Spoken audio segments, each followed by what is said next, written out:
This checkerboard pattern means that this file is completely transparent. There is no fill. Let's make it our goal to fill it with white. The color you are currently using is always at the foreground square of the bottom of the toolbar. Let's reset that to black and white using the black and white icon above the foreground color.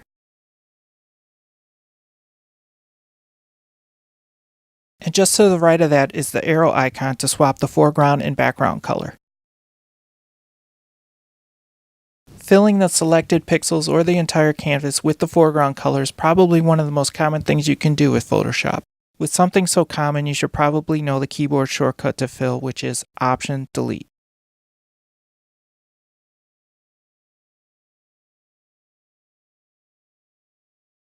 Next, let's look at panning and zooming in our document. Hold down Command Spacebar and drag left and right to zoom in and out. Panning your document is as easy as holding down the spacebar and dragging in the direction you want to pan. Sometimes if you're zoomed all the way out, it doesn't work. To remedy this, just simply change the view mode. As you see here, we can change the viewing mode by using the icon at the bottom of the toolbar, or we can just press the letter F. Once we're in one of the full screen modes, we can pan and zoom in our document without any issues. Now that we know our way around Photoshop, why don't we open up a photo so we can start learning the editing tools. Let's look at some of the most important tools in the toolbar, the Selection and Move tools. The Marquee Selection tool is good for when you want to select a rectangular square of pixels that has a clean edge to it.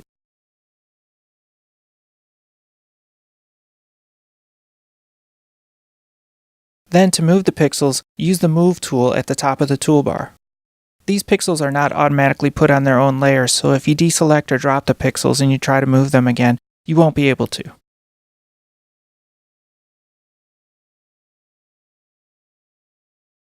Therefore, it's always common practice to copy and paste the pixels to their own layer so that you can always pick them up and move them. For this reason, layers are a very important part of how Photoshop works.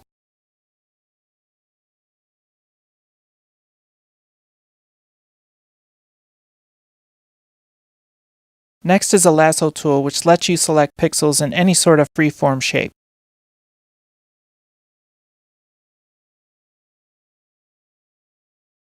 Underneath the Lasso Tool is the Polygon Lasso Tool, which is even more useful because it lets you draw freeform shapes that have straight edges.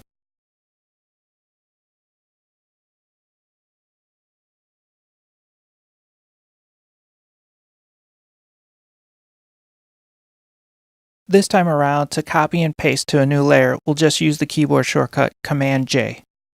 Transform the pixels on this new layer using the keyboard shortcut Command-T. Use the handles on the control box for the Transform tool to stretch and distort the pixels on your layer. Hold down Command and drag to gain access to each individual control point. And, as always, confirm your transformation by clicking the checkbox at the top.